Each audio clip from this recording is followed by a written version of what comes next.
Siya ay si Yuya Tenjo, siya ay matabang lalaki at mukhang gasgasan. Isang araw habang siya ay naglalakad sa kalsada, may narinig siyang parang kaguluhan sa paligid. Sa kanyang paghahanap nakita niya ang isang magandang babae. Siya si Kaori. Siya ay hinaharas ng tatlong kalalakihan. Kahit kinakabahan naglakas loob siyang komprontahin ang mga ito. Nagalit ang mga ito at pinagbubugbog ang ating bida. Walang nagawa ang dalaga kundi manood na lang habang binubugbog at duguan na si Yuya. Mabuti na lang at nakaabot ang mga pulis ayon nilapitan ng dalaga si Yuya at tinanong kung okay lang ba ito, at kung gusto niyang dalhin siya sa ospital.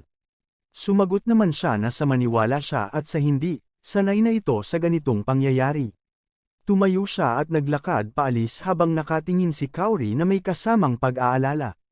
Habang naglalakad siya pauwi ay naalala niya ang sinabi ng kanyang lolo na maging mabuti at tulungan ang nangangailangan. Kasabay nito ay naalala niya rin ang hindi magandang pagtrato maging ang sarili niyang pamilya. At pagdating sa middle school mas lumala ang pambubuli sa kanya at ang tanging lolo niya lang ang kay sa isang tao na nagmamahal sa kanya. Makikita ang pagka-depress ng binata habang inaalala ang mga sinabi ng kanyang lolo. Dito ay napag-alaman natin na patay na pala ang kanyang lolo. At iniiwan sa pangangalaga niya ang bahay at ang kanyang mga ari-arian. Sinubukan naman itong kunin ng kanyang mga magulang ngunit napaghandaan na lahat ito ng kanyang lolo at alam niyang mangyayari ito. At sa huli ay sumuko rin ang mga ito at ipinaubaya na kay Yuya ang lahat.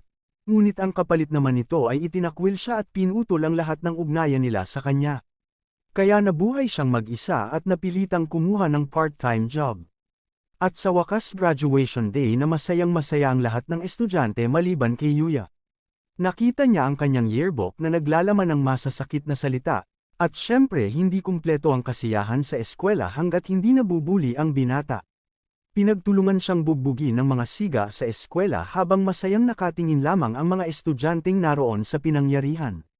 Sinabihan pa siya na kahit nakagraduate na siya ay magiging personal punching bag nila ito habang buhay. Ang masaklap pa dito ay nag-enjoy pang manood ang kanyang dalawang nakababatang kapatid. Matapos noon ay dumiretso siya sa kanyang trabaho ngunit sermon lang ang inabot nito dahil sa late na siya at ang masaklap pa rito ay nakahanap na daw sila ng bagong employee na ipapalit sa kanya. Nang makauwi ito ay kumain siya, at pagkatapos ay pumunta sa banyo para maghugas. Nang mapatingin sa salamin ay bigla siyang naiyak at nagalit. Sa sobrang galit ay pinagsusuntok niya ang salamin hanggang sa ito ay tuluyang magpira-piraso, at sa panghuling suntok ay tumama sa pader. Nagulat siya nang biglang bumukas.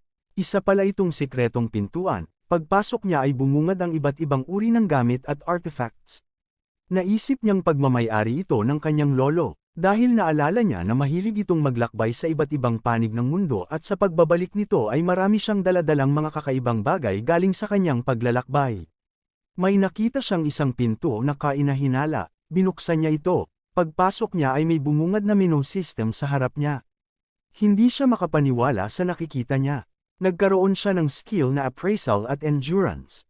At title na Master of the Door, Master of the House, Otherworlder, at First-Time Traveler to a Different World. Ginamit niya ang kanyang appraisal at lumabas ang menu functions. Napagtanto niya na katulad ito ng mga nasa games kaya sinubukan niyang pag-aralan ang mga nasa system. At patanong niyang sinabi kung maaari kaya niyang makita dito ang kanyang stats. Lumabas bigla ang status, napayuko siya bigla nang makita niyang nasa level 1 lahat ng status niya.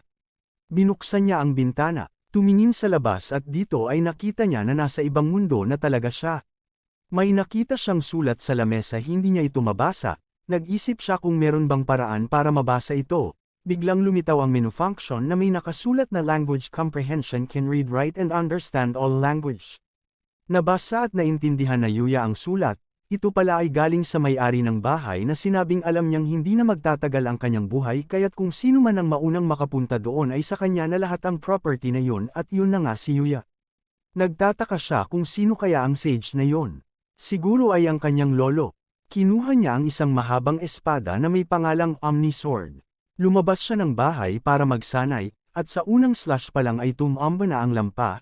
Ngunit kasabay nito ay na-acquire niya ang bagong skill na tinatawag na swordsmanship. Sinubukan niya ang ilan sa mga sandata, ang Absolute Spear, ang Death Side, Infinite Gauntlet, at Void Bow. Napagtanto ni Yuya na ang mga sandatang ito ay lubhang kakaiba at napakamapanganib kaya naisip niyang magsanay para magamit ito ng tama.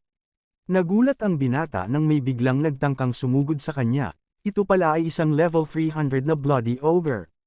Takot na takot si Yuya ngunit sa bandang huli ay naalala niya na walang sino man ang pwedeng makapasok sa kanyang bakuran maliban sa kanya.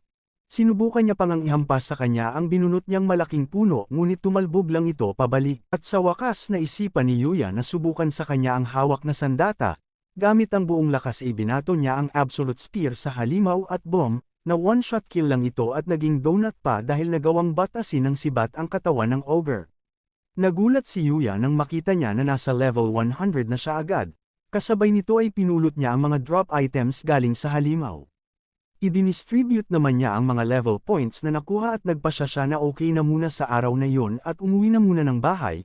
Nang papasok na siya sa pintuan ay lumitaw sa screen ang asset conversion. Na siya namang nag-convert sa mga nakuha niyang loot items into real money sa totoong mundo.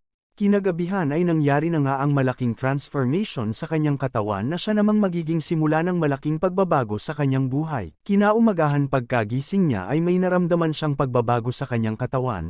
Pumunta siya sa banyo para kumpirmahin ito pero nakita niya na binasag niya pala ang salamin kaya inignore niya na lang ito at sinabing ayaw niya rin namang makita ang kanyang mukha. Ngayon ay wala nang magkasya sa kanyang lumang damit, saktong may nakita siyang damit na gamit ng dating may-ari at bumalik ulit siya sa kabilang mundo.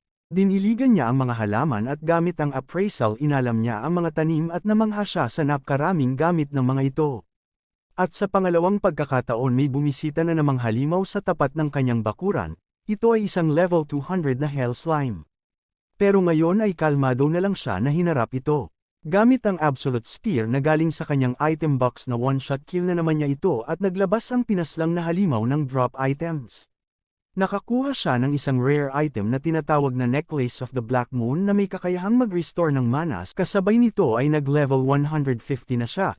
Kinonvert ulit ang item sa real money para makapagpagawa ng school uniform. Naging masayahin mula noon si Yuya at ine-enjoy ang buhay sa bagong mundo at araw-araw din siyang nagsasanay. May nakalaban siyang goblin at dito ay makikita na gumanda na ang galaw ni Yuya pero habang papalubog na ang araw ay nag-aalala siya dahil bukas ay balik eskwelahan na naman at babalik na naman sa dating buhay. Kinabukasan habang naglalakad siya papuntang eskwelahan ay wala siyang kamalay-malay na pinagkakaguluhan na pala siya ng mga taong nakakakita sa kanya sa daan. Maging ang dalawa niyang kapatid ay manghang-mangha sa napakagwapong mukha at magandang tindig ng binata. Pagkaupo niya ay nilapitan agad siya ng mga dating nambubuli sa kanya at tinanong kung isang transfer student ba siya dahil hindi nila siya kilala. Ang lahat ay nagulat nang sumagot siya na siya si Yuya Tenjo. Mabilis na umalis si Yuya. Pumunta siya sa banyo kung saan humarap agad sa salamin at sa unang pagkakataon ay nakita niya ang kanyang itsura, maging paglabas ng paaralan ay kinukulit pa rin siya. Tinatanong kung anong ginawa niya at naging ganoon na lang siya bigla. At biglang matapang na idineklara ng nakababatang kapatid na kahit na anong gawin niya ay isa pa rin siyang mababang uri. Napalingon lahat sila ng may tumigil na kotse, lumabas ang isang magandang babae at binati si Yuya.